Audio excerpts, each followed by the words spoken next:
God bless you, Patriots, and welcome to Patriot News Broadcasting.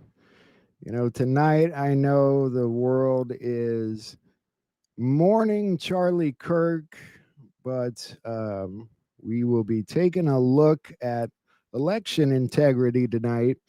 You know, it's interesting because I was texting Mark about doing this show literally right before the situation with Charlie Kirk happened. So I will probably ask him what his opinion about the situation is.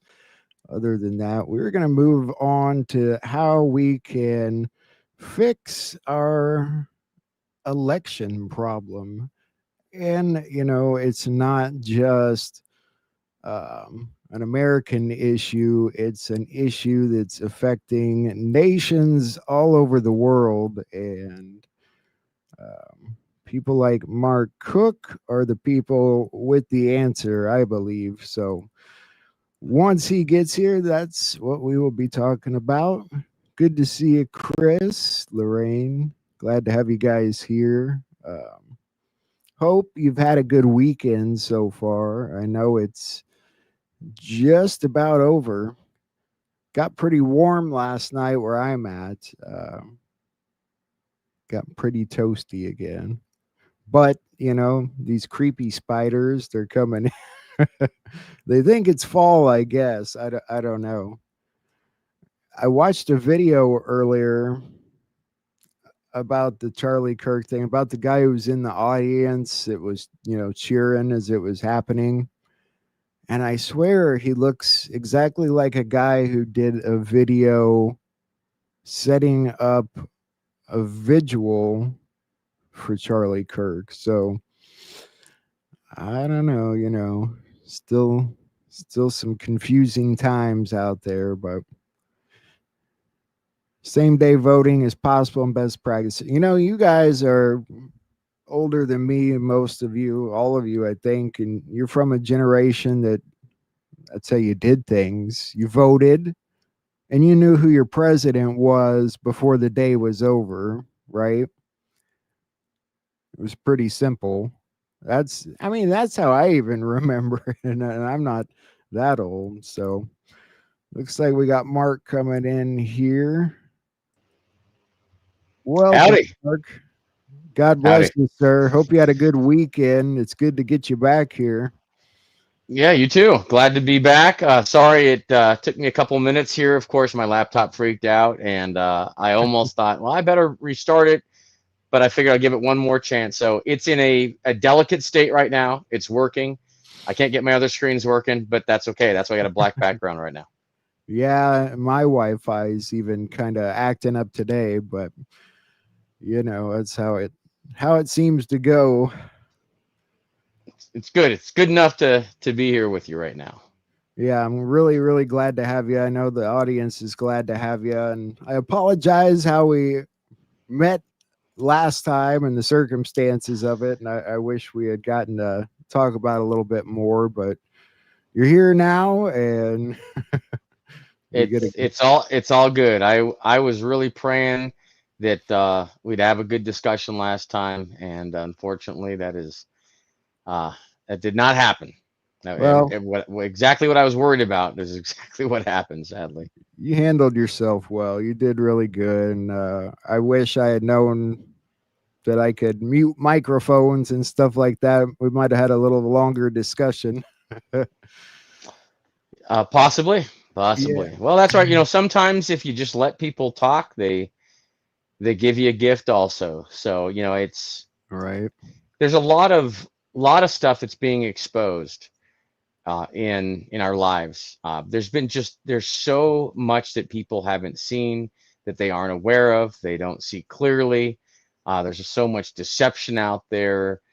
There's people with motives that are different than what we initially thought they were, and so I think this is the awakening of America. I think is really us finally shining a spotlight on everything so people can clearly see, because it's so difficult in this digital world, which is really all virtual.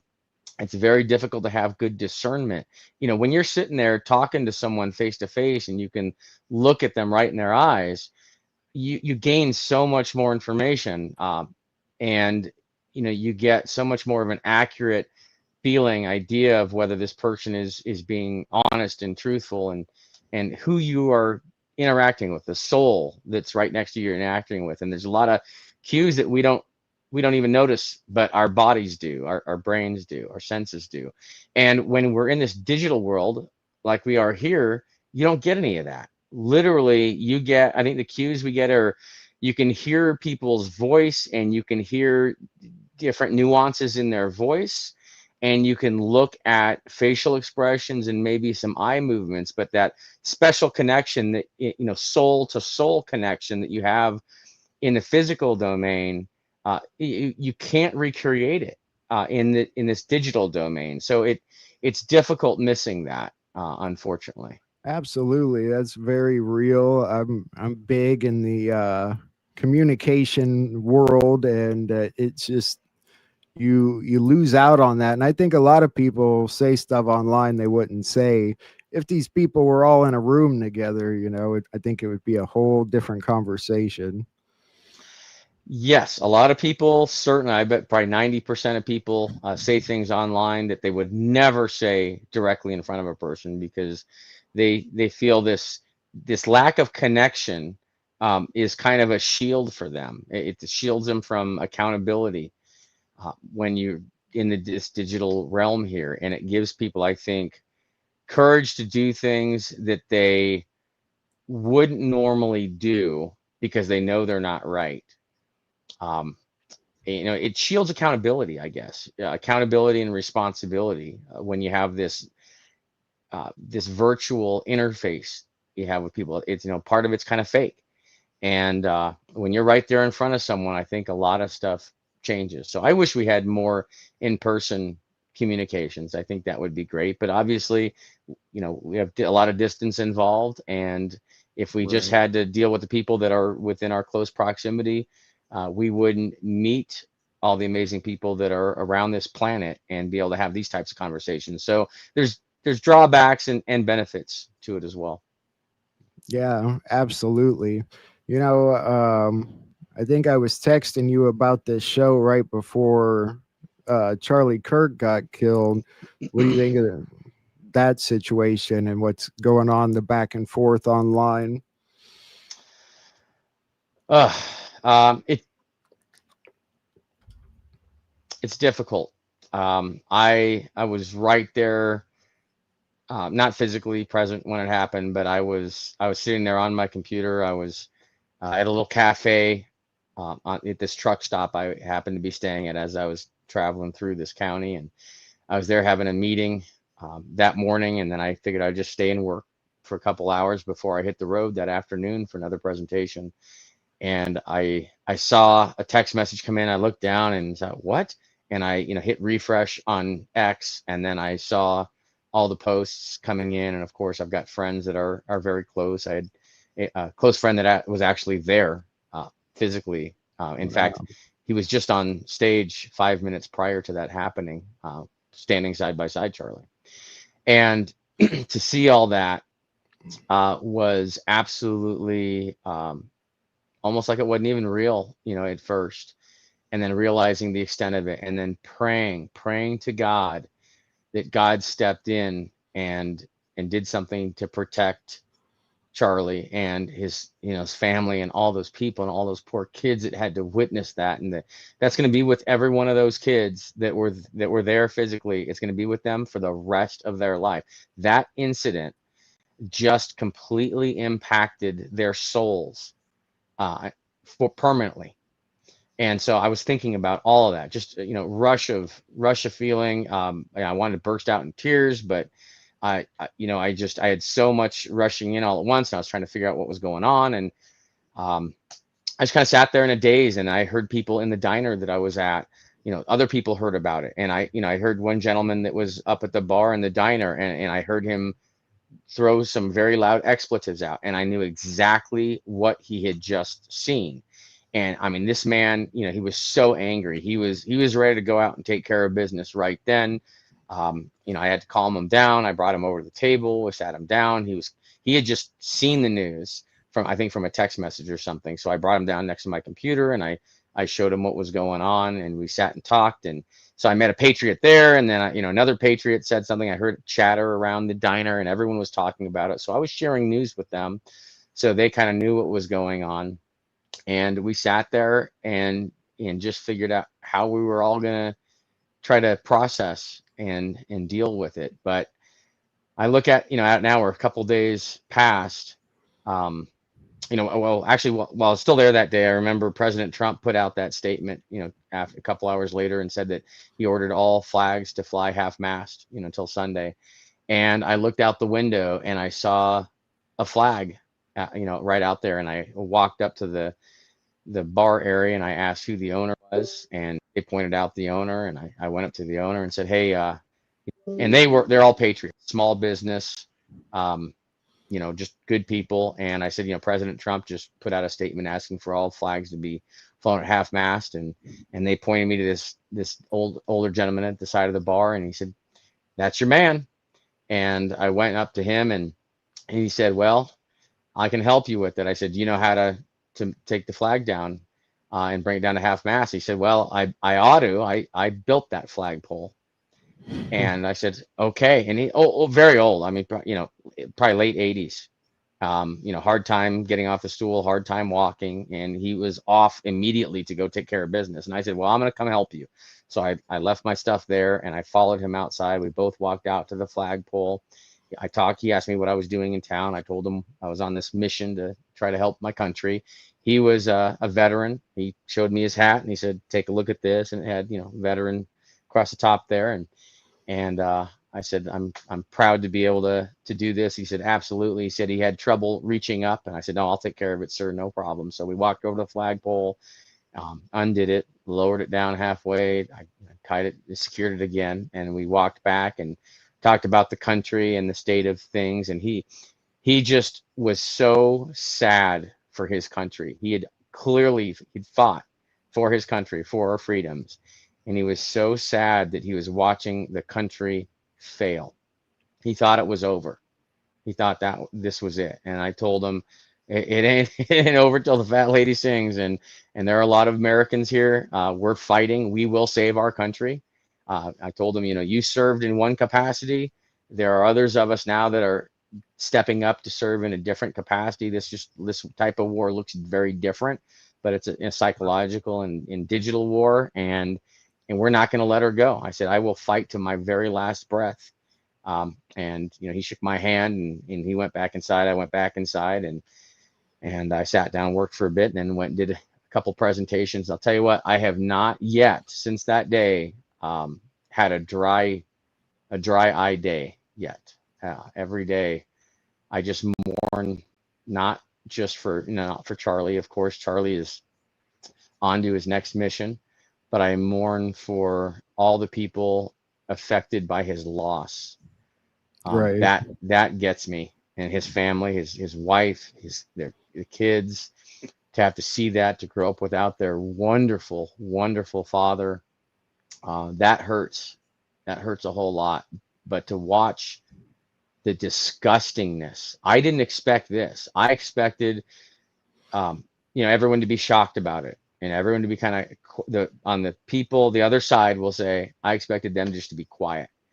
I could not believe the amount of vile comments and vile videos. Right. That hurt my heart the most, to see humanity cheering the death of someone. That killed me. And there are some people that are just evil and they like death. Those are demons, clearly demons without any Yeah, question. it's pure evil. It's Pure evil. And to see it like right there in our faces for all the world to see. And that's one thing tech gave us that we never had before. We weren't able to see the evil quite on that scale. And what right. kills me the most, I mean, I know evil exists. We know there are demons out there. We know there's evil. We know this is a spiritual battle. And I knew it was going to get really bad after the election as we got closer to, when really it's the fight of the citizens taking back control of their elections. And that's what these demonic empire realized, that to take over everything and destroy society, their easiest path was to take over the election system. And if they can control the elections, they can infiltrate every part of our society with their fellow demons and just put demons everywhere. And that's what this is. But what got me the most, because I acknowledge the demons, I get it, and I have no problem. I will fight demons all day long. It's the people in the middle, the patsies, the people, the souls that aren't demons, but they were victims of the deception by the Right. demons. Those are the ones that I feel like they've been stolen from us. Good souls that have been totally stolen from us and turned, into these demon facsimiles. And I hope we can rescue them. I really do. But it's been tough. That forever changed me too, and it only increased my resolve. I thought for about a quarter of a second to maybe I should stop and go back, and I was like, oh Right. no, You're no stranger to danger yourself, are you? I remember you no, saying that at your presentation at Gideon's Army. That I mean, you've you've dealt with these people yourself, huh? yes, absolutely. Stared at him right in the face, and I mean, I flat out know. There's no question in my mind. They're demons right out there, and they're among all of us right now. And so, what we have to do is we just have to bring God into all of our lives. We need to bring God and truth, and that's how we crush them. And we need to open people's eyes and help them understand what the truth is. Because if everyone operated off the truth, we wouldn't have a problem right now. But the Right. problem is the demons use deception to control um, people that haven't quite seen the truth. Right. Through the It's all media, deception. and I mean, they basically own the media. That's one aspect we've got to deal with at some point, right? Yeah.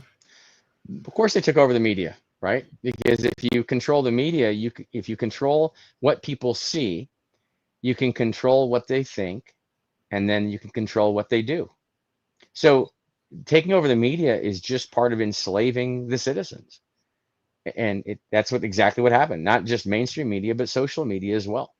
And then social media is even easier for them.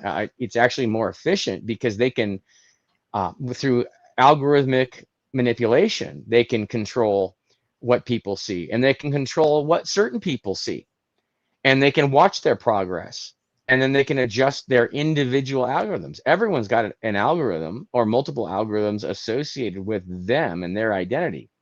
And these people can tailor what they show. Like in the mainstream media, they have to show something, and they have to show something that's fairly generic, that will apply and cause them to be able to, or allow them to be able to manipulate large amounts of the population by watching this one thing that everyone watches. But in the tech world, like in Facebook and Instagram and TikTok, those algorithms can individually target people and show certain people certain things in order to fine tune the manipulation, which makes it much more accurate and much more efficient. That's how they're able to manipulate people even faster. And then you look at those algorithms, and it's not no wonder that you've got a whole bunch of, I mean, a huge population of people that truly think Charlie Kirk was a Nazi, was Right. Hitler. And same thing with Trump. How do you think we have this huge part of the population that thinks all these lies about President Trump? They use the algorithms and the technology to force this into people's eyes constantly, over and over and over again.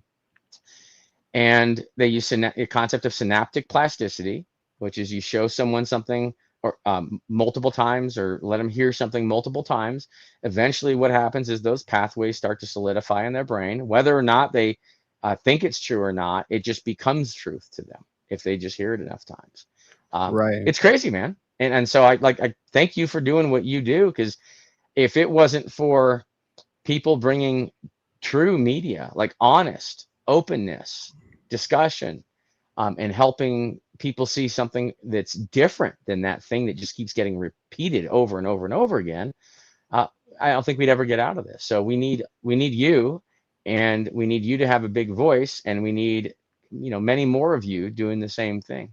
That's the good side of it. Really, when you think about the Q operation and stuff, it really required social media to succeed in a way. I mean, Yeah,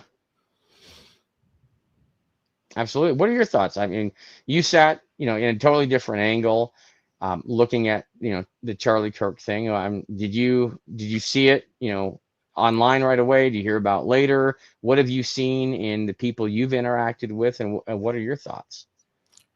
well, it came up on my phone almost immediately, and I had been talking to you about doing this show, and it popped up, I think, on a police scanner app that alerts me when big things happen in big cities. And the video was out very fast. I mean, somebody sent me the video within what seemed like a few minutes, and it was heartbreaking. I mean, that video it's traumatizing. It's tragic, and yet I know there's a lot of other stuff out there people are looking at that make them feel like there's an operation going on in the background or something, and that's sort of the big discussion and the backside of things is people debating whether this was somehow a white hat move, and what reason I'm not 100% sure, but maybe something to do with Utah, I suppose, or I'm not sure. It's been a lot of back and forth the past few days, and that makes it even harder.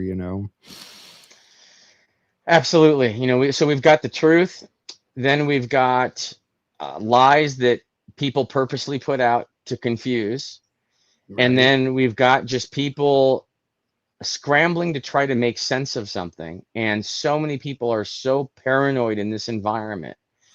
And I think that paranoia gets the best of people sometimes, and they, start going down, rabbit holes, and they may end up trying to, it induces thoughts or ideas in people's heads that aren't necessarily based on reality. And people are grasping for understanding so much that they try to find something to fit that understanding to make them feel less scared. And Yeah, so it's a good point. we look at everything. Let's look at everything as it comes in with discernment. And as more data comes out, we have to determine, is that data accurate or is it not accurate? And filter the data out, and let's bring all the accurate facts over on one side, and the stuff we can't prove in the middle, and the stuff we've disproven over here. And then determine, based on the facts that we know to be true, determine what scenarios would connect all those facts together to be the most realistic scenario. And I've been trying to gather it. I've seen an interesting angle in this that got me thinking. It was from the left side of Charlie looking at him, and there's a gentleman that is wearing dark color, I think like green shirt or green pants or something, that's on the right side of Charlie, um, in Charlie's perspective, so on his right.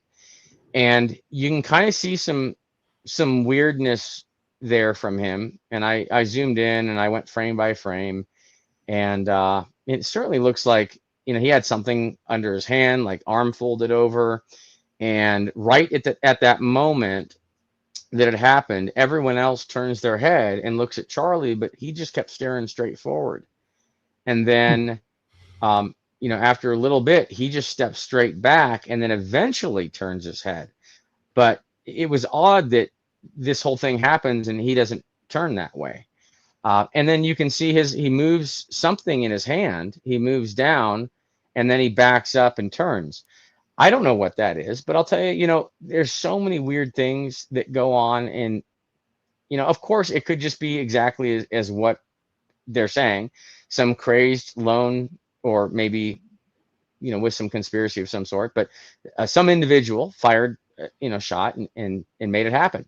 Or it could have been someone that was set up by someone to go fire the shot, whereas the people that set this up, if there were different people, could have actually had a different operative there that could have been much closer to Charlie to do that, where the person they're claiming did it really thinks they did it, but maybe they didn't. Right. Maybe they did pull the trigger, but maybe that trigger pull wasn't what caused it. And there's just it's such a world that exists below the surface that most of us have no clue about. Um, Very, very deep, weird stuff, a different reality that would make people very, very uncomfortable. And I think it's almost, I almost wish I didn't understand any of that. I wish I hadn't been Right. exposed to that underworld, because living in ignorance was certainly much nicer. But I don't, at this point, I don't want to go back, and I know what I know, and we'll see what happens. We just have to wait for more information to come out. Right. It's hard to live in the middle. It's hard to live in Yeah.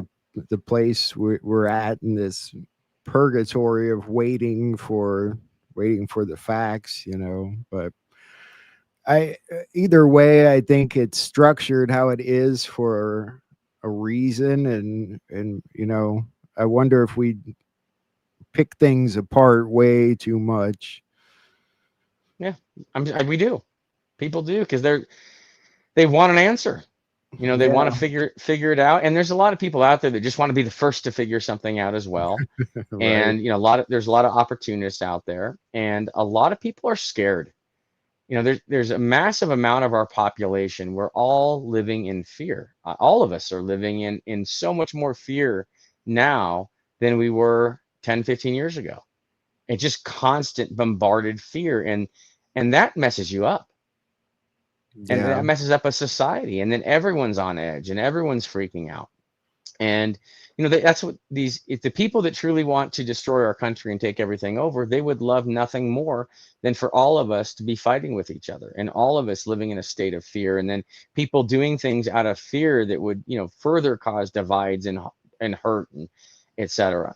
That's what they want. They want total societal collapse, because if this society collapsed, they get to walk in and they'll just take it all. They'll take all the land, all the property, and get rid of us, enslave us, or kill us. And I feel like that's truly their goal. I feel like people don't want to lose more of their privacy, but in a way, it's like that already happened a long time ago. You know. Well, the easy way to get our privacy back, it's real simple. Get rid of the tech. Just turn it off. Turn it off. Disconnect. Go back to just cash-based society, and give people the option.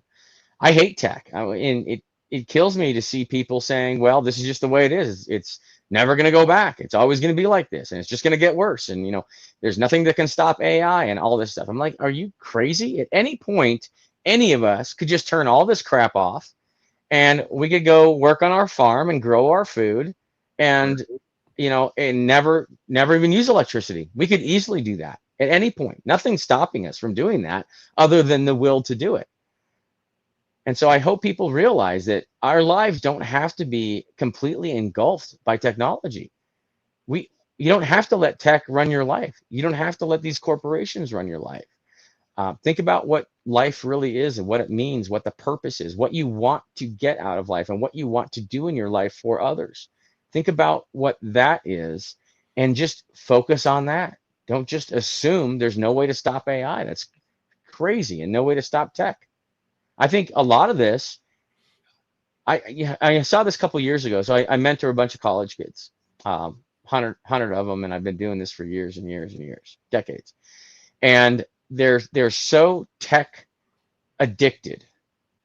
Years ago, it was probably around COVID time, up to that, on their phones constantly, face buried in it, couldn't do anything without looking at their phones. And they couldn't even have a conversation. They sit in the same room with each other, and they'd be texting each other. Literally they're 4 feet away from each other, I've and they're seen that texting instead of just before. talking. Yeah, it's crazy. And then, after COVID, and I think it just got so much, I started seeing some of the kids disconnect from it. They were canceling their social media. They were removing the apps. I saw, I think, two or three of them got rid of their smartphones and went back to flip phones. These are kids, these are college kids. That gave Yeah. me incredible hope for our future generations that our kids were able to realize enough was enough and it was unhealthy. And they wanted to change up that in their life and they took the action to do it. I loved that. Now, I would do it in a heartbeat if I wasn't in the middle of fighting this battle trying to get our citizens to realize they must take control of their elections back, or we have no freedom. We have no United States of America. It's all over unless the citizens reclaim their elections. And so I'm in this fight to try to help that happen. As soon as we get control of our elections again, we go back to paper voter rolls, paper ballots, and we hand count it. We have elections on one day in the precinct, all that stuff. I'm disconnecting from technology. I am so done with it. I can't wait for the day I'm going to take a hammer to everything I have that's electronic and be done with it, except maybe one computer and maybe Starlink, and I'll just put it in a drawer in case I ever want to see what's going on in the rest of the world. I just want to be left alone at a cabin on a nice lake That and just sounds be really one with nice. nature. Yeah. That sounds very nice, honestly. Yeah. So Trump's a pretty, smart guy. What do you think he's got in mind for cleaning up our elections? Well, he is smart and he's brave and he's got snakes all around him, and Yeah. that worries me a lot. But I do think he totally understands what we need to do to fix this. I'm praying that he has the courage to do it, and I do believe he does because he's a pretty bold guy. And I hope that he's able to overpower all the snakes around him that are going to try to stop it from happening.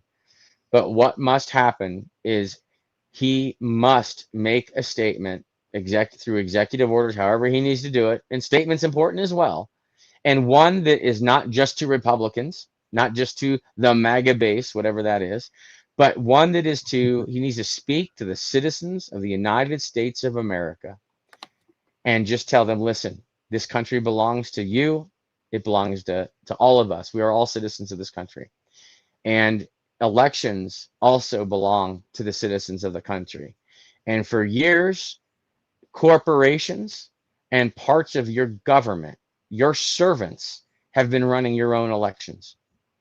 And regardless of what has happened in the past, because we don't necessarily need to get into that, but I want to make sure that because this is your country, that those elections are returned to you because they were stolen by corporations and your servants, and they belong to you. So what we're going to do is for federal elections or anything that touches any election that's supported by federal funding, or any office that is affected by federal funding, or any laws affected by federal funding, we're going to require that the elections are run by the people on paper, in the precinct, paper voter rolls in the counties. We want to empower and the people in the counties and the citizens to run this whole thing. And I want to see the federal government put the resources together to force the shift of everything back out to the people, because that's what our country is made up of, is us. We, the people, own this land. We, the people, run the show here. We use our elections to decide, to measure our will, to decide who we want to represent us. And Right. so the people that we hire to represent us or elect to represent us certainly cannot be in charge of the very system we use to choose who they are. That's a disaster. And corporations, private corporations, they obviously can't choose it either because they're beholden to their pocketbook or to the highest bidder or to whoever controls them. They're not beholden to the people. And so what we need to do is the only people that are beholden to the people are the people. So the people need to run the show again. So if he stands up and executes those executive orders to return everything to the people, that act will save this country. That'll be the beginning of the rebirth of this country.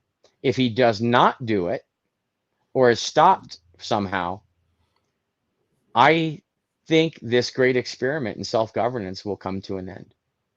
I don't think they'll be going back.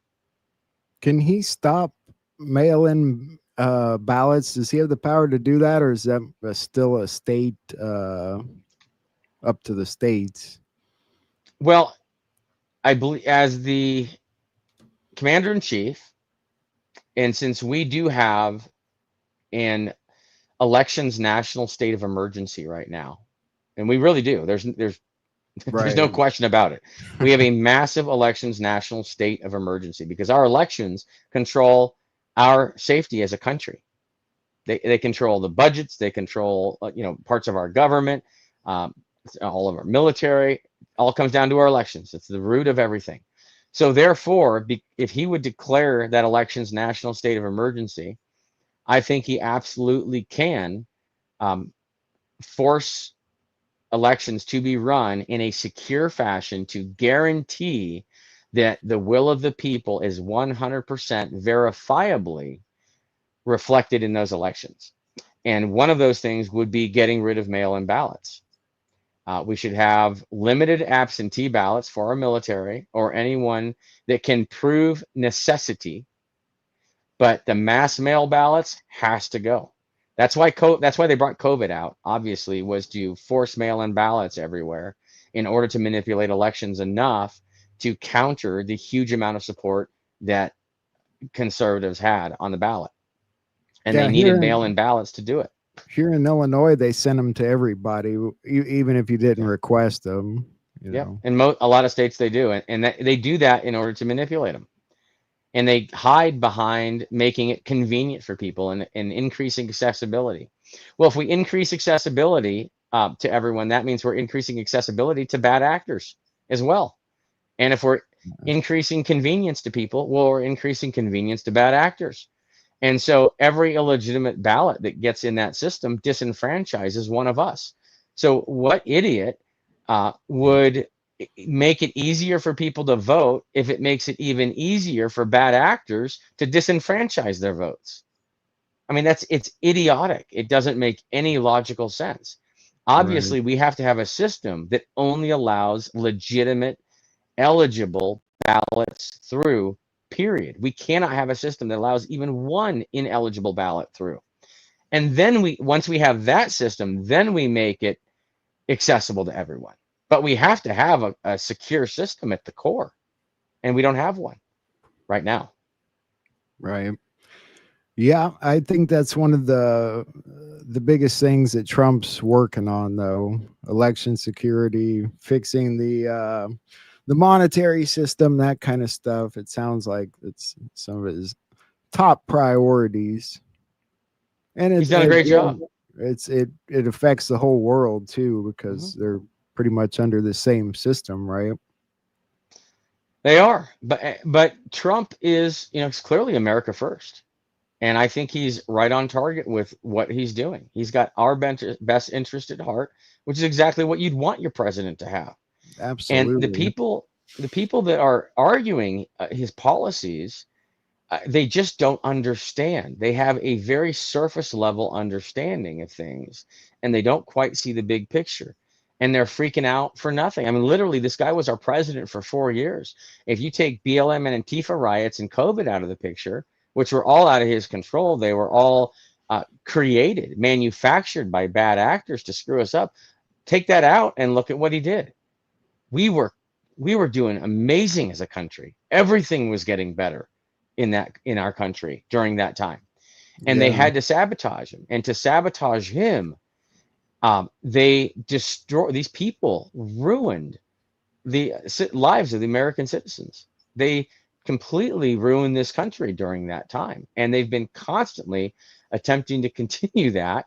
And when he, luckily, by the grace of God, we were all able to get back in and keep the House and the Senate, they are on a mission to destroy this country. And that's what's just absolutely disgusting. If people in the middle that just don't quite understand things would do their research and understand, like the tariffs, there's a perfect example. Obviously, the point of the tariffs is not to make money. Right. It's the point of the tariffs is to bring manufacturing back to our country. It's to allow America to stand on its own feet and not be reliant on third parties, I've on waited for other that so countries. long. I've waited for that moment so long. Here in the Midwest, I Mhm, mean, we saw factory after factory get outsourced, and mhm. it killed these towns. I mean, it devastated these small towns. Yeah, and what kind of position are we going to be in as a country if we are reliant on other countries for everything? If we're reliant on other countries to give us, food and medication and technology, and we can't do anything on our own, then everyone has leverage on us Right. and they will crush us. We have amazing amounts of land. We've got amazing amounts of energy. We've got 350 million people here. We've got smart people here. We had manufacturing here. America stood on its own feet at one point. And so we absolutely must be able to stand on our own feet. So we're not reliant on anyone else because we never want any other country to have any type of leverage on us because that makes us all unsafe. So Right. let's get on our feet. The tariffs are to drive that back. I've seen companies start to come back to America. Here's where I know it'll all be fixed. When I pick up the phone to call customer service at Comcast and an American citizen answers the phone and speaks English like we used to have years ago, when that happens, I will know Trump was a success. I No, sure yeah, I, that, I hope. I mean, around here they've made it easier for um um, foreigners, I guess you would say, to own businesses and such. And all our small businesses around here, there's a lot of Indian people buying up everything, the grocery stores, the gas stations. wow. Yeah. Well, if it's an American citizen owning a business, I have no problem with that. Right. As Right. long as they're pro-America, I couldn't care less, what someone's nationality is, or religion. None of that matters. Just be all about America, be about freedom, and truly believe whatever you do, you should enrich other people's lives, and never cause harm to others, and Yeah. be free. We just don't have that society right now, but we owe it to our kids. I mean, look at the state of this country right now. It's terrible. It's Yeah. awful. Our kids are being terrorized on a daily basis with what they're seeing, what they're living through, what they're experiencing.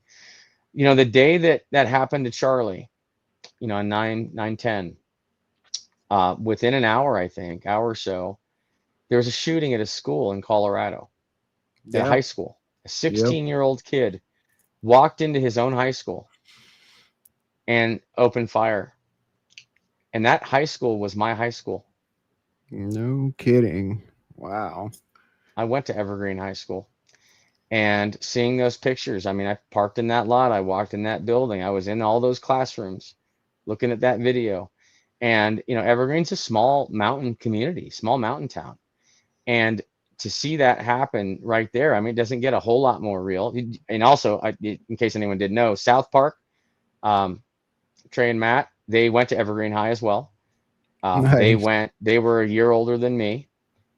And I hope, I'm sure they know what happened in Evergreen High. If they're watching this, I wish they'd contact me, and we need to do something, because that's our high school, guys. And there's something definitely wrong. And it's not the high school that's the problem. It's it's the society that's doing this to our children. I know that kid went in. I can't remember his name, but I know he went in and did horrible things, and I think he hurt two others. I think they're okay. I know he took his own life, but I look at that little 16-year-old kid, and I looked at some of the communications that he was having prior online about how miserable his life was. How miserable does your life need to be where you think it's okay to go in and cause harm, death to others, because you are Right. hurting so much in trouble? That's a hurting soul to do that. And then my question is, why was that kid hurting so much? What They've caused lost him hope. to I end up in that mean, situation? kids have really lost hope. They don't see anything to look forward to, I think, like we used to. We've done that to them. Right. Society has done We've that to done them, that. right? They don't have any respect for themselves. I think that's maybe the first thing. Is that if you don't respect yourself and you don't love yourself, then there's no way you can respect or love others. And you couldn't kill anyone you respect or love. And I think that I'd like to look at his parents. I don't know, how does that kid, 16 years old, it's not like there was a whole lot of opportunity for him to have influence, outside of his parents' influence. Obviously, there's a lot online that he was doing, I saw. But I mean, you have a 16-year-old that thinks that they should go get weapons and then go on a shooting spree in their school. You'd think the parents might have seen a sign or two. Yeah. How disconnected from your child's life do you have to be for your child to do something like that? I would love to have a little sit down with the parents and find out what the hell were you guys thinking? It's How did you not crucial. see this? It's crucial for parents to be involved right now. I hated seeing all those situations where the kids literally took their parents' gun and did these shootings, and then the parents didn't get in trouble. They're starting to get in trouble now, but They need to. They absolutely need to. If I go out and get a puppy and I don't train that puppy, and that puppy is a menace and goes out and causes property damage or kills someone, I'm responsible for that yep. because I was the one that raised that puppy and I was the one that put that puppy out there. If you create a life, you create a child and you bring that child into the world, you are responsible for that child. You are responsible for the actions that that child takes. And so our parents, I think we have a big disconnect is, they have a kid and then they hand the kid an iPad and let the iPad raise Yeah. their child or let the internet It's raise their child. easier than Right. ever to get disconnected now. Of course. I mean, if you're going to have a child, you need to be your full-time job is raising that child. Period. Everything about that child, you need to program. You need to prepare for life, and you need to ingrain love and self-respect and the feeling of importance in being loved. The parents have to instill this in their children. It's And if your child important. is going out and doing that, you are failing as a parent. It's pretty important, I'd say, at this point. Parents really need to monitor social media like big time. I know it's a line you cross there with privacy, but uh, it's probably hard for a parent too to monitor that kind of Well, stuff. But, Well, a lot of parents don't understand the tech, right? Kids can right. run circles around parents, right? I Oh mean, yeah. if my parents wanted to hide something from me, or sorry, if I wanted to hide something from my parents, not that I ever have, but if I did, I easily could have done it. And kids these days, they're smart about that stuff. I think what parents really need to do is instill real good ideals into their kids and really warn them, prepare them for the world. I mean, we do that anyway. There's horrible things in the world, and good parents prepare their children before they send them out into the world. Well, we need to do the same thing with tech. Parents need to prepare their children before sending them out into the world of tech, which they do at a much younger age, and stop putting iPads in their hands when they're 3 years old. That's Right. absurd. You spend that time as long as you possibly can before you put technology in their hand, when they're screaming that everyone else has one and they don't. um, we have to fix our parenting situation. We just don't have parents that know how to parent properly, and that's why we're churning out children that are a total disaster. And then the total disasters, if they don't end up doing something horrible to themselves or others, they end up running parts of our society. And that's why we're running our society into the ground as well. And then on top of that, of course, we have stolen elections. So we got a lot of problems here, but we got to work on the parenting. We need some parenting classes, and because I think that would help a lot. Maybe just educating the parents better. Kids, they follow by example. You really have to be close. it's good to have a close relationship with your kids. And families kind of families are overworked right now, and I think everybody's, you get a lot of stress at home, and it does get very distant. I think we need to disconnect. We need to be able to take some time. I think this would help everyone, especially parents and kids alike. Turn off the technology for certain parts of the day. Yep. If we could just start doing that, if maybe as a country, if we could just say, all right, we're all off tech, from 6 p.m. to 8 p.m., everyone collectively just turns it all off and everyone enjoys a dinner and conversation with their families. Maybe we can show people the contrast of how much more valuable that type of special time is with people than sitting on these stupid things all the time. Yeah. We got to do something though, and maybe this is, God bless Charlie. I know we've lost a lot of people have lost a lot of their family members over the past 4 or 5 years. It's been rough, maybe 6 or 7 now, and I don't look at it as a loss as much as God is building an army, because this is a spiritual battle, and I think God's been preparing a spiritual army.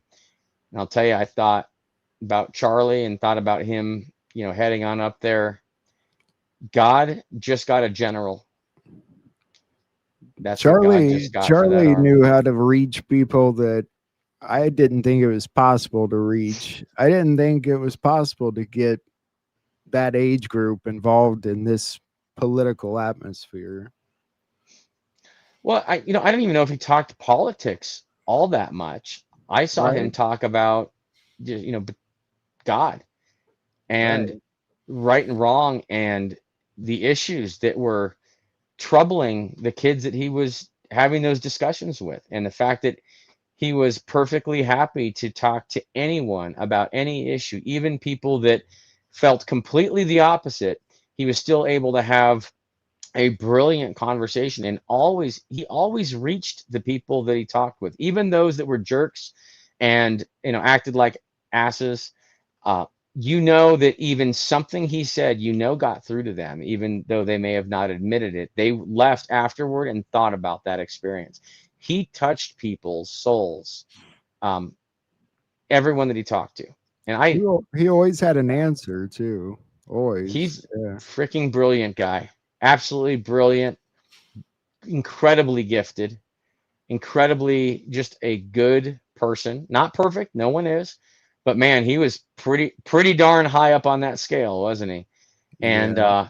I never got to meet him personally. I did go to an Amfest event a couple years ago in Phoenix, and I got to 20 feet away from him, and I got to be at an event, the Turning Point event, that was just it was just full of magic. It really was just a feeling being there. And I've been to lots of other conferences and whatnot over the years. That one was something special. It was special because of the type of people that were there and what they were there for, and that there were so many special people all in this one place. It was a pretty magical feeling, to be there. And I get it, and I love what he's doing. What Turning Point has built is absolutely incredible, and they've impacted so many lives and so many people that never would have gone the right direction, that were lost. Turning Point has helped them find their path again. And we're seeing that like crazy even now, especially with what's happened to bring that type of attention. And they And kept that's all divine. pushing. I read something about, Charlie was aware of the risks. People had warned him over and over about how dangerous it was what he was doing, the way he did it, and he did it anyway. That's amazing, Be bold. We have to be. Like, right? what do we have to lose? Literally, as far as Right. I know, none of us get out of this alive, right?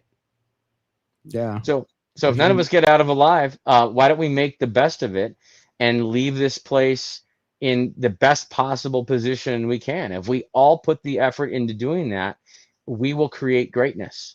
I think it's an honor we have a chance to do it, and a president that's backing us up and allowing us to do it.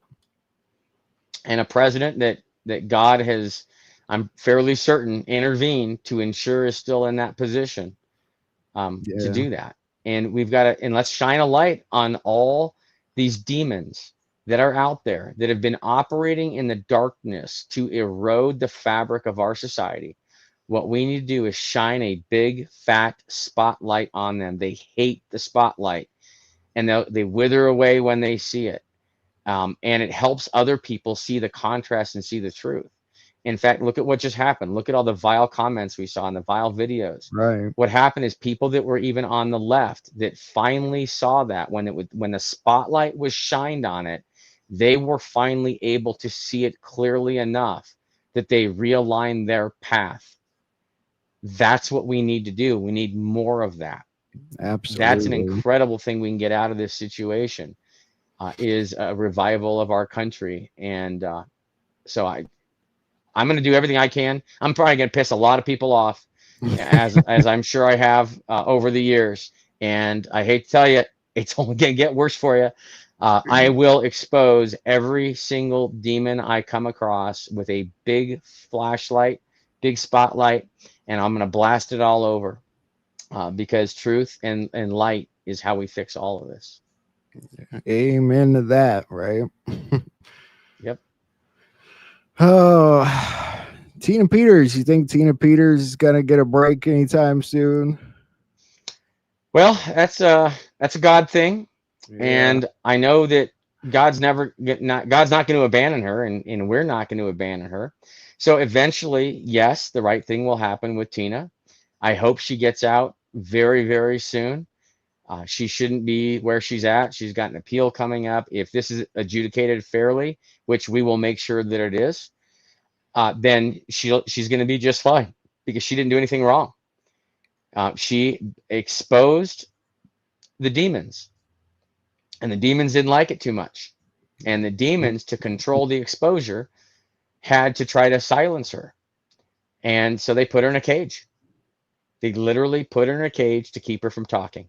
This is the world we are in. So I do hope everyone realizes Tina's no different than anyone watching this, or you or I. I would have done exactly the same thing. If I was Clerk and I saw that, I would have done the same thing. I would have taken backups, and I would have had a forensic team, and I would have put the reports out. Of course, I do my own forensics, but I'd still hire some other people. And I'd put it all out there. I shine a big spotlight on it. And that's what Tina did. She saw something wrong. She shined a big spotlight on it. The demon said, "Oh, crap. We don't want anyone to know the truth." And this woman keeps speaking, shouting the truth. So we have to stop her from doing it. So they absolutely destroyed her, tried to destroy her. In doing so, she still wouldn't stop. They gave her a deal. They made her an offer to apologize and say she was wrong. She wouldn't take that either. She told them to shove it. And so that is an incredible woman who, if we had everyone that brave, we wouldn't have a problem right now. We would have already got rid of all the right, demons. right. And so God bless Tina. I will fight. I am proud to know her. I'm proud to call her a friend. And I will continue to fight every single day to bring a spotlight on all this. And the demons need to be put in the cage that they put Tina in. And I want Tina to be part of that group that puts them away in that cage. And I'm going to be more than happy to help with that. It's gonna be awesome. I can't wait. As long as It's we don't give up, we win. yep. There's no giving up. You really can't. It's like Trump sort of says, or somebody said, it's just it's for everything. It's a game for everything right now. There's no uh it's winner take all basically. It is winner take all for our country, for our freedoms, for all that is righteous. That's what this battle is right now. So none of us have a choice. And Yeah, some people that say I've got a soccer game to go to, or I got a vacation I got to go on. They don't get it. They do not get how dire this situation is right now. It's never been this bad. This is literally what happens in the next probably months or year is going to determine the fate of our nation. And every single person, you, me, and everyone watching, everyone can play a part in that. And if we lose this and you didn't do anything about it, can you imagine having to live with that regret? Let's just everyone put something into it and fix this. Period. I got my website right there. If someone's lost and don't know where to get started, just go there and fill out the contact form and contact me. Reach out or find me on Patriot Mark Cook on X. Patriot Mark Cook, all one word, and follow me. I don't have an instruction on how to fix our country. I don't know how to. I've got a pretty good guide, at least I put together, how to fix our elections and return them back to the people. But at this point, I will have lost everything that I worked on in my life to build, and I know I've already made the sacrifice. It's over. It's done. I'm all Right. in, and I'll continue the fight. And I'm glad to know people like you that are helping get the word out too, because I couldn't do it without you. We're glad to know you, Mark. You're a true warrior in this battle, and it's really an honor to get to have a bit of your time to talk about all this stuff. I really appreciate it. Well, I appreciate the platform and the discussion and your heart and your soul. It's very, very apparent, even though we're on the digital universe here. But Right. I know some people that know you, and I can tell it just in interacting with you and seeing how you interact with others. You're a good man, and I'm honored to be able to fight this fight alongside you. I really appreciate that. We're just trying to basically share information here. We're not monetized or anything. It's just a place to unwind, if anything, for a lot of stressed out patriots. Well, if we all hang in there, we all put work in, we're going to win this, and it'll be better than we ever imagined. I know it in my heart. We got I this. do too. We got good times ahead. We do. Thank you. Awesome. Well, Mark, you've given me a good hour here. I will let you get on with your evening. It'd be nice to have you back on again sometime down the road. I Hit me really, up whenever. I'd love to. I really do appreciate the conversation. I've got your website up. Is that handcountroadshow.org, right? That's correct. Awesome. Um, yeah, I think that's all I got. All right. Well, you let me know when you're ready to have me back. I will continue my journey and trying to go county to county, trying to educate people as best I can and make sense of all this. And so I will keep the fight going. And God bless you and everyone else. And through your website right there, you're, I think I read, willing to go to basically any county, right? I mean, if Oh yeah, people want to invite you to their county, they can do that. absolutely. Yeah, just go to the website, handcountroadshow.org, go to take action and request a visit or sign up for a visit and fill that out. I'm making my rounds around the country. I just drive from county to county. And so we'll just get you on the route. And even if I can't get you on the route, I can still come in remotely and I can do a presentation, over the internet. That's fine. I just did one last night. It was fantastic. I'm getting text messages all day today of thanks and bringing some light to what's going on. That's awesome. So there you go, guys. That's a way you can help and get involved. Bring the awareness to your county by inviting Mark. Cool. Thanks, Jack. Have a great evening. Thank you. You too, sir. God bless you, and thank you again. I really, really enjoyed having you on here. Thank you. See you later. Take care. All righty, Patriots. So, yeah, great conversation. I hope you enjoyed having Mark on here. I really enjoyed that conversation. That was it was really motivating, I thought. What did you guys think? I think I really do feel in my heart that we've got very good times ahead of us. And I do think it's a great honor to be a part of this generation to get the opportunity to leave the world better than we found it. And I don't think many people in the world and throughout time have always had that opportunity. And so whether you're doing it for your children, for yourself, for your neighbors, doesn't matter. Just do it, anything you can. And like we said there, if you go to this website Mark's got up, you can invite him to your county and he'll come talk to people. And it's a great way to make change locally.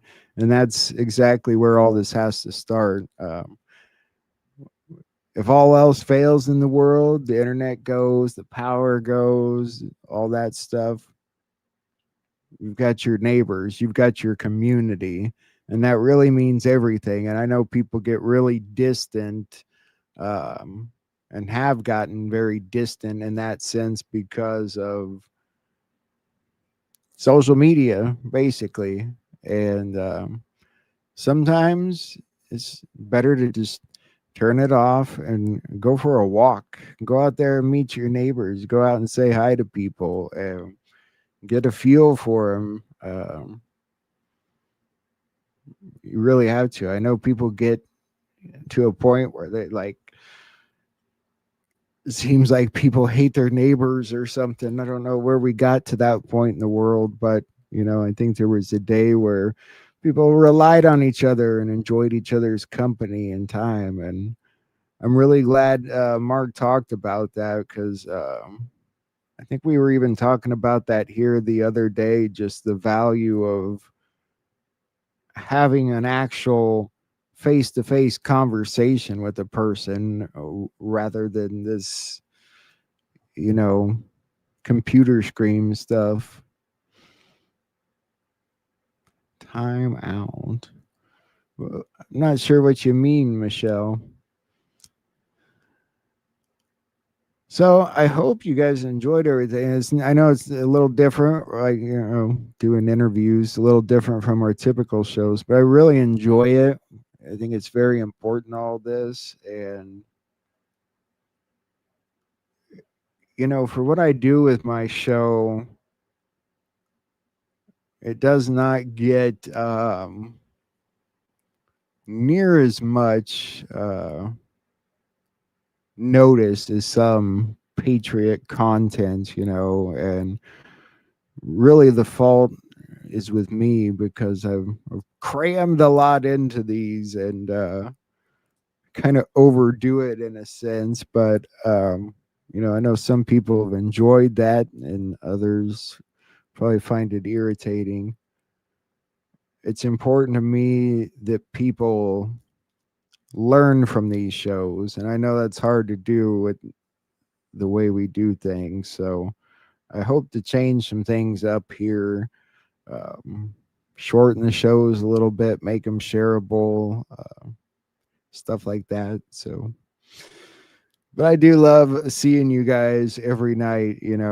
We have created a nice little community here where even at the end of the day, if there's nothing exciting to learn, it's just nice being around like-minded people and getting to talk about this stuff without getting that funny look that your friends and family give to you when you talk about this stuff.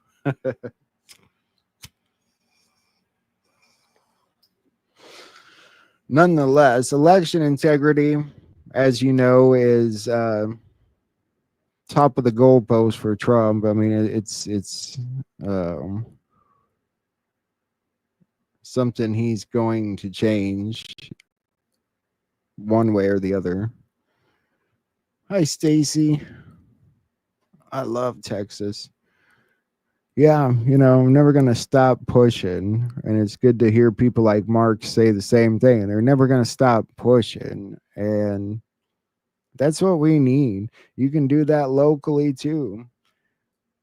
Back before people argued on stuff like Twitter and X, people in my town argued in the letter to the editor section of the newspaper. You would write your opinion. Maybe it would get published in the newspaper. And then people would get online and argue with each other about what was written. And I set a record in my town, the most commented article that I've ever seen before or since. So I don't know if anyone ever broke that. And it was an article called "John McCain is a Criminal."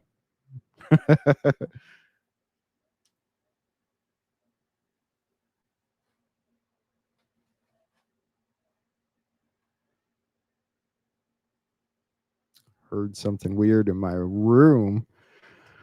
Well, we can look at some things. There really wasn't a lot in the way of news today. Let me see what I pulled up here. Things are kind of getting worse with Russia, or at least they're made to look like things are getting worse with Russia and the tit for tat over in that region with the drones and such. Um, Republican Representative Michael McCall from Texas will not be seeking re-election. Gaza is still being heavily evacuated. There's a heavy stream of people leaving. I do want to show you something from what he was talking about with the Evergreen shooting, because I actually have the latest from that. And it was sad with Charlie Kirk. This really went sort of unnoticed almost.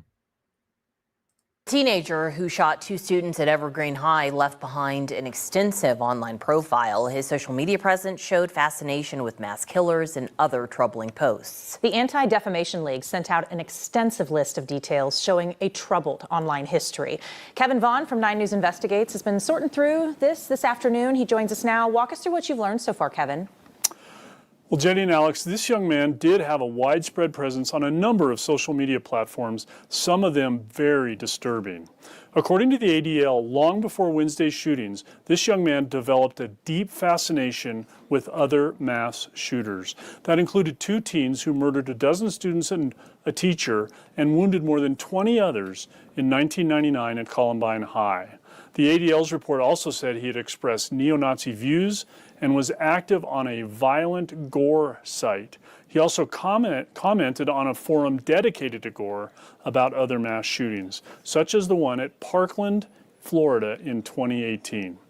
As of yet, authorities have not established a motive for Wednesday's attack. It's also not known where the young man got the revolver he used or whether the students who were shot were targeted.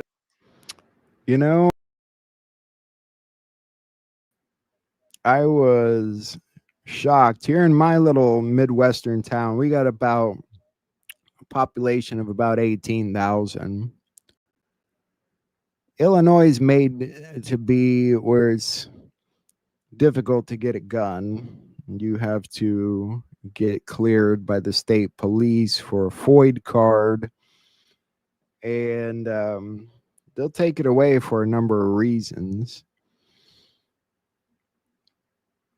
But I discovered when talking to my neighbor just how incredibly easy it is for teenagers to buy guns with no serial numbers on them. It was frightening how easy and how cheap guns are just flowing around, most of it coming from Chicago.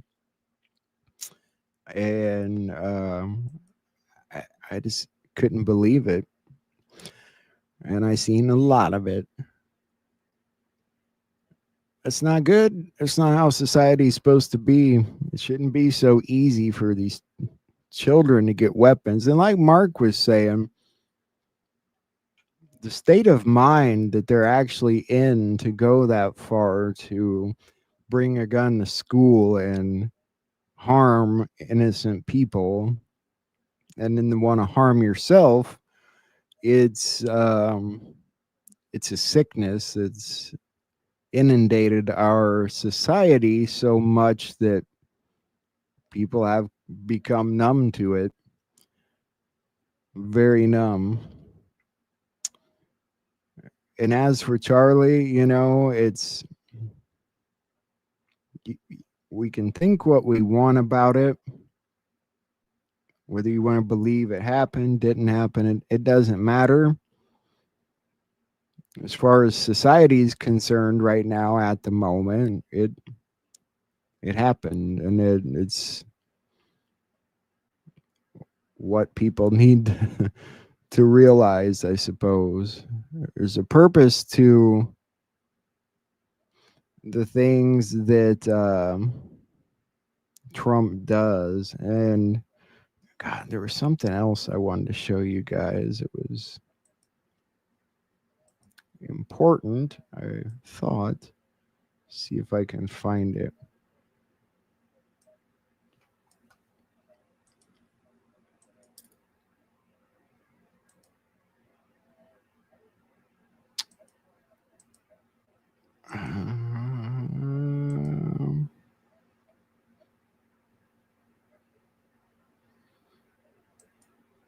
I did see that the Smith-Mundt Act was trending on X today.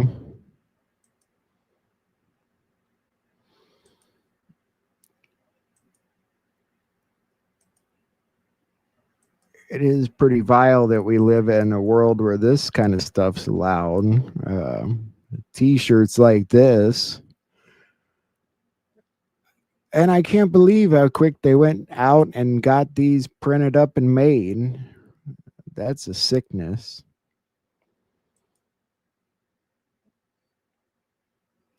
Oh, now I know what I wanted to show you. Now I remember. This is kind of important. You may have seen it already today. God says, listen to me. As the beginning of the restoration, as it begins, there shall be a woman that shall rise up. A woman that shall be strong in faith, virtuous, beautiful in eyes, and her eyes shall be so beautiful. Her eyes shall be round and big. I have crowned her, says the Lord, as I crowned Esther. And the people shall receive her, for she shall have the oil of gladness for the pain and the mourning that has taken place. And she shall pour out the oil. Is there some oil here, please, Marty? Is there some oil? She shall pour out the oil on this nation. And God says healing shall begin, and then it shall flow rapidly. Schools will be free from potential damage and danger, shootings and murder. I want to pause that just for a second because I want to show you why that is interesting to me. He's talking about the oil because Charlie Kirk's wife had posted this. Is you for this world, and so I don't waste the hours. I pour the word like oil over your head. I speak Jesus when you sleep, and I remind the enemy, he belongs to the king. You're not just my son. You're a seed in the battlefield. You're a soldier in the making, a defender of beauty, a man being made in the mold of the carpenter. I do not raise you to be liked. I raise you to be holy. You know, if I didn't know any, son has a big future on the political stage, but I thought it was interesting. She's talking about pouring the oil, and that's exactly what Kim Clement's talking about here. Drug addiction. Cartels shall be afraid of a woman. A woman anointed by God. A woman set aside God says they will say we hated her, but now we love her. For she shall take the oil of healing, and she shall pour it upon the scars of those left and those right, and of the new party that has come forth and emerged, where they shall say Christ will reign, and this we shall not implement at all socialism, where where they have said we will make history without God. No, you will not. No, you will not, says the Lord. For I chose this nation before it was founded. Before anybody came here, I chose this entire nation, all 50 states, every one of them, to send my gospel to the entire earth. Do you think I have changed my mind? Therefore, the healing that is necessary for this nation shall come at a time in the middle of the presidency. There shall be a woman that shall come, and God said there shall be oil that shall be poured upon the nation, and they shall suddenly feel the healing, and they shall say, it is well with my soul, it is well with our soul. For the soul of America has been corrupted, the soul of this nation has been corrupted with bitterness and anger, and God said she shall say, no more bitterness, no more anger, no more division, and shall pour the oil that shall come from the Spirit of the Lord himself. If you as a nation believe it, if you want this, lift your voice and shout one more time and say yes.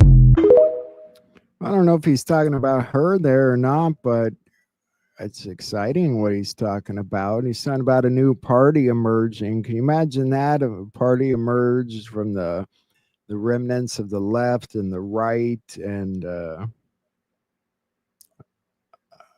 party of love and trust. As far as the deal with Juan and Valhalla, look, and this is just my opinion, it's Sunday now. Sunday's about over. They made that 10-minute video for a reason, playing the card game. You know, they didn't put it out there for nothing. And they pointed out September 10th for a reason. Juan, in my opinion, his job is to keep the narrative on point. Because again, if everyone out there looks at it and just believe it's fake, it really defeats the whole purpose of running an operation like that, if that's what happened. And I'm not going to pretend to know, because Vincent Kennedy came out and put out a post today saying it was vile. People believe that and stupid, and that he's actually dead. But like I said, Juan and Nino came out and did that video, and nothing else has happened this week, has it? So what were they pointing out? I believe that's what they were pointing out. And another thing, the person who put out that Valhalla video of Juan telling you what Valhalla was, it was Kellyanne from Kellyanne Hub News. Kellyanne, from what I'm told and have heard, is like Jennifer Mack's best friend. So think about that there, And I think even Charlie Kirk's wife's trying to give you some hints. But again, we live in a world where things are very confusing, and it all comes to us through technology, and it's different than waking up and reading the morning newspaper. And it's worth grieving. I mean, he's gone, but one way or another you look at it, we've lost Charlie Kirk's as a soldier on this battlefield. That's factual, no matter what you believe about it, So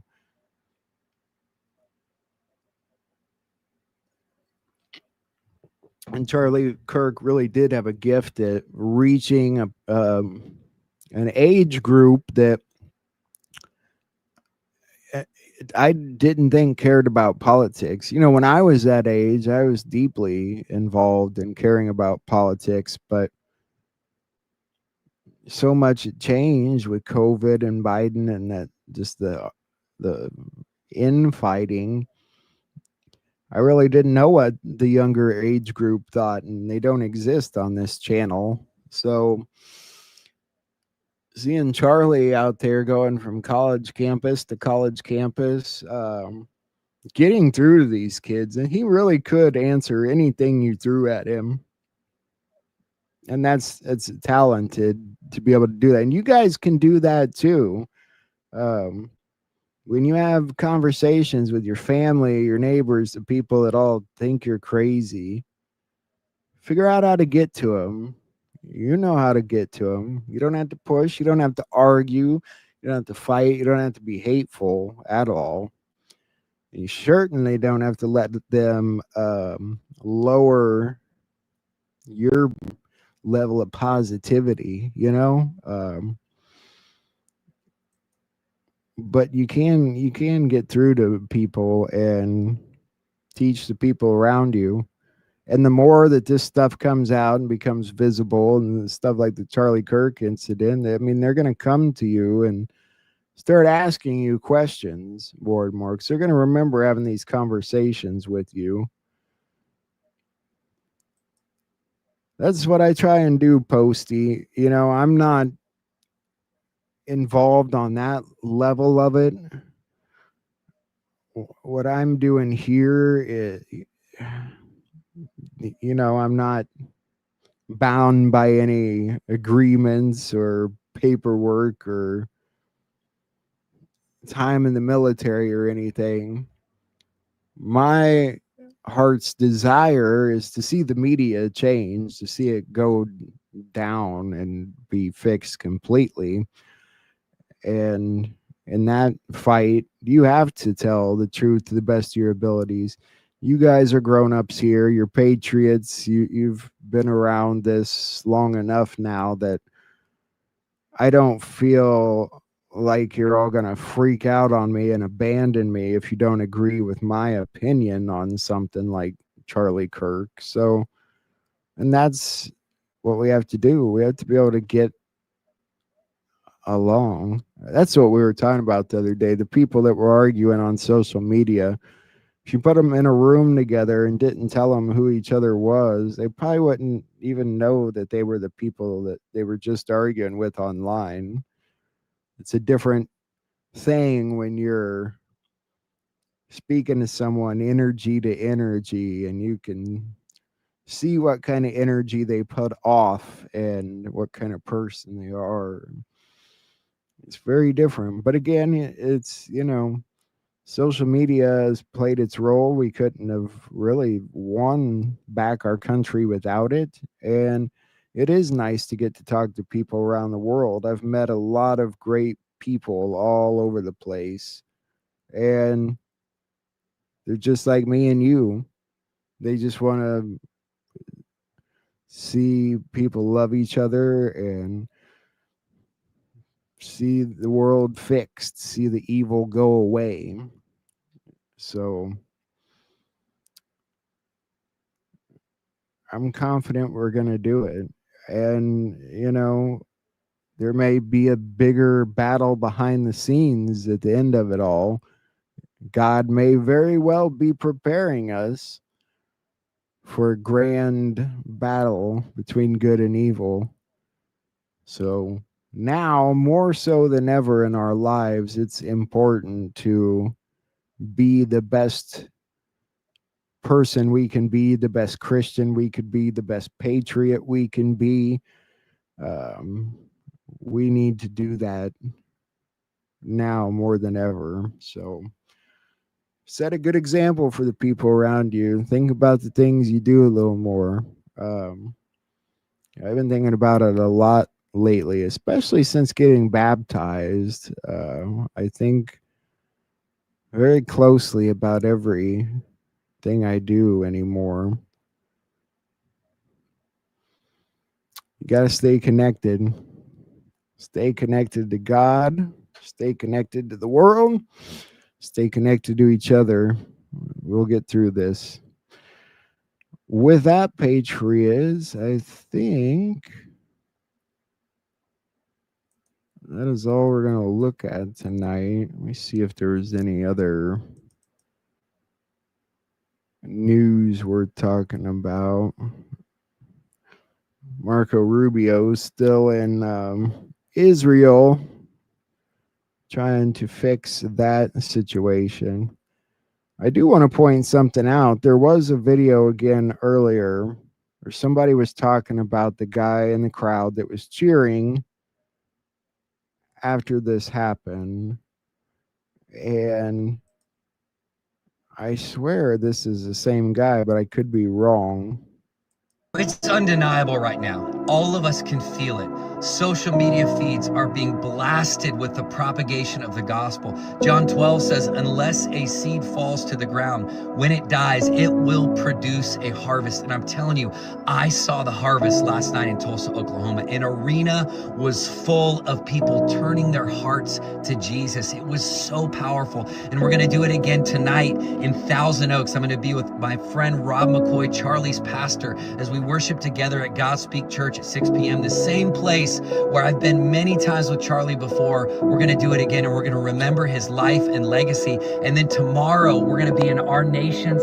Surely that's not the same guy, but I don't know. It looks a lot alike. There's something else I came across that I wanted to show you.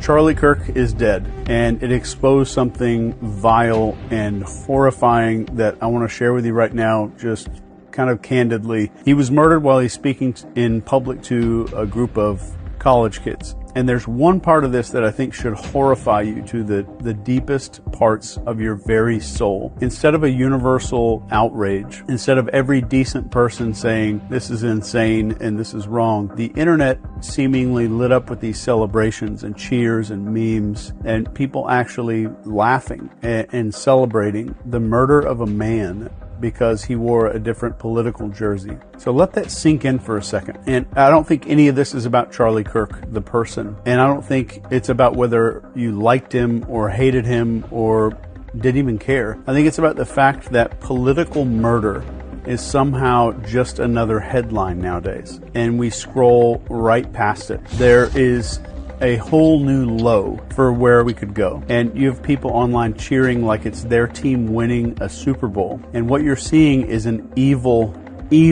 mask slipping. This is a signal. And it's a signal that we, and I do mean we, all crossed into something that is a lot darker than just politics. This right here, what we're seeing, is what happens when violence becomes part of a political conversation. When actual TV networks air over and over clips that encourage people to see the other side not as neighbors that we might disagree with, but as enemies that need to be destroyed, as the threat to society. And you've seen it, I have no doubt. We all have seen this. People in the media saying these people are a threat, these people are dangerous, maybe some violence is justified, and it's not fringe anymore. This is mainstream. And there are thousands of these clips out there aired to millions of people, kind of nudging, suggesting, maybe planting seeds that maybe a fist, maybe a bullet is a legitimate form of political debate. You resist the temptation to run up and wring her neck. Biggest terror threat in this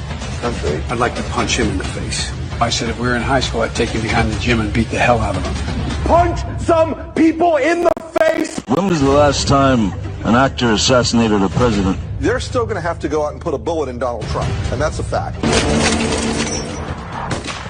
A lot of people don't have the attention span to maybe stick with this, but I pray that you do, because I'm going to expose something here that's going to change everything for you if you stick around. But here's the irony, and what I think is a absolute concrete law of history. It's concrete law. The minute that your ideas require violence to enforce or spread, they're already completely bankrupt. Every tyrant, every failed ideology, every social collapse starts the exact same way. The debate dies, then violence takes the place of debate. And you can't argue with a gun. You can only kill with it. And when killing is the substitute for a conversation, society as a whole starts falling off a cliff. And we all myself included, we all have been sold the biggest con of our entire life. And this is that the problem is left versus right, or Republicans versus Democrats. And that is the distraction fireworks show that they want us screaming about while they're doing something else. And this is a magician's trick, and I'm about to really show you what Charlie, God rest his soul, has kind of exposed here. If you turned on cable news today, you go in your living room, turn it on, maybe you scroll social media, what are you going to see? The absolute fringe.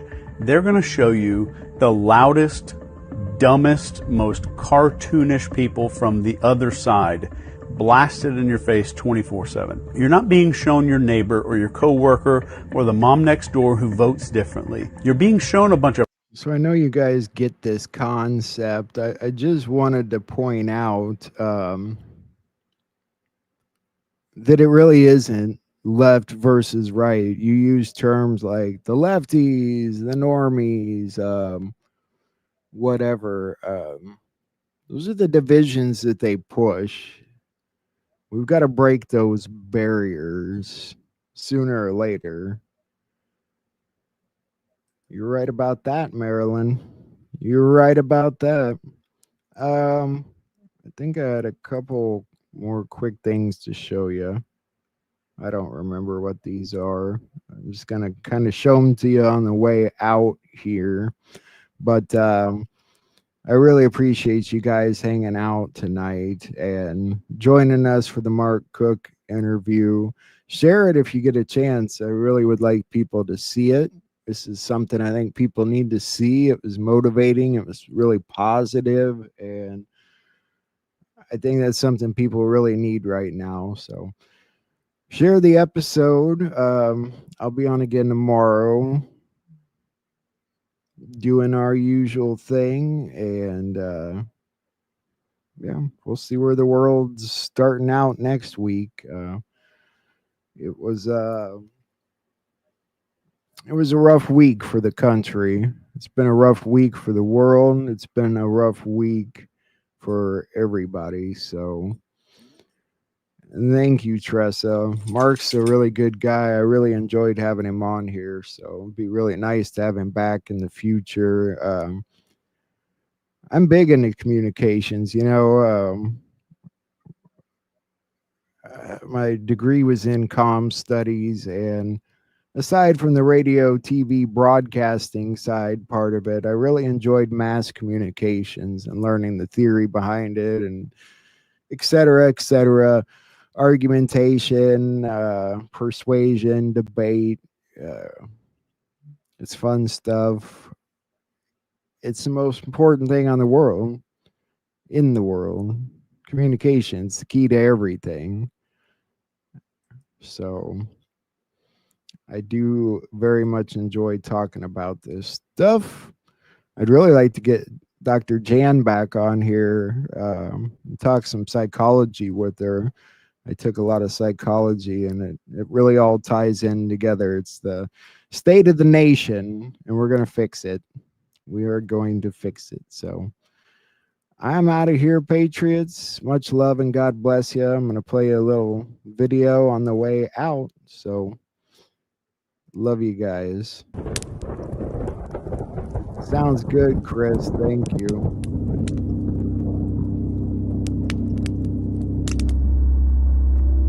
There are many people in the world who really don't understand. Freedom has many difficulties, but we have never had to put a wall up to keep our people in. Freedom is indivisible. And when one man is enslaved, all are not free.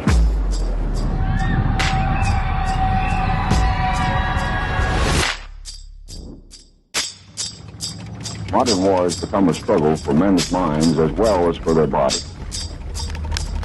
Today we face an enemy who spends enormous sums of money and manpower all over the globe in an attempt to subvert the thinking of the people of the free world, to confuse, divide, and ultimately to subjugate. It is a contest unlike any we have ever faced in our history as a nation. Contest for the minds and hearts of people around the world. All people. When power corrupts, poetry cleanses.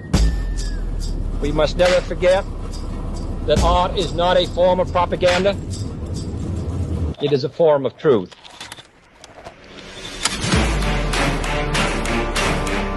Psychologists find that control of emotions can be gained by understanding the stimulus-response pattern. Many everyday things become associated with these primary stimuli, partly by a process called conditioning.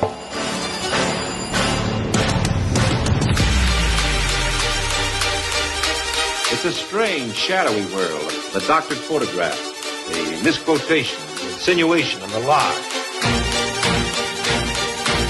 I think of fire and connection with emotion. Cause, effect.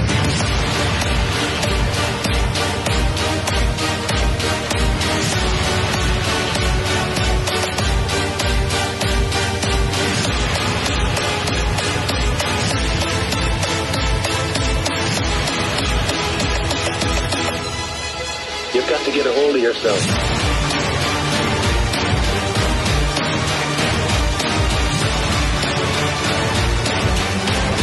We have to work together. You have to help.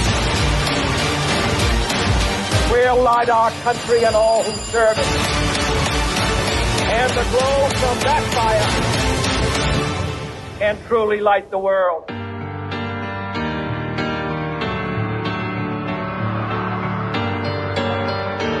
Yes, in modern warfare, our military leaders are... You can't go out there. You know how dangerous it is. This is not a test. This is your emergency broadcast system announcing the commencement of the purge sanctioned by the U.S. government. Every night, they come for us, not by chance, by design. Law enforcement isn't to prevent crime. Law enforcement solves crime. The crime is down. Leftist policies, opening the gates, releasing the monsters back into our streets to target the innocent, to purge America from within. It's after police found the body of Dr. Julie Gard-Chanelli in the woods near a dog park in Auburn. Tonight we're following a developing story. A woman was shot and killed. It all happened in the middle of the afternoon, right along a busy street. These criminals roam free in our country to offend again and again. No one is safe. Not in our homes. Not in our parks. Not on our trains. His name's DeCarlos Brown, 35 years old, he's homeless, and he's been arrested 14 other times. They call it reform. We call it the early release. If you release a monster will kill. Radicalized judges, turning the judicial system into the purge. But one man is taking a stand. One man is fearless in the presence of evil. These godless policies end now. We're purging the purge. We cannot allow a depraved criminal element of violent repeat offenders to continue spreading destruction and death throughout our country. We have to respond with force and strength. We have to be vicious just like they are. It's the only thing they understand.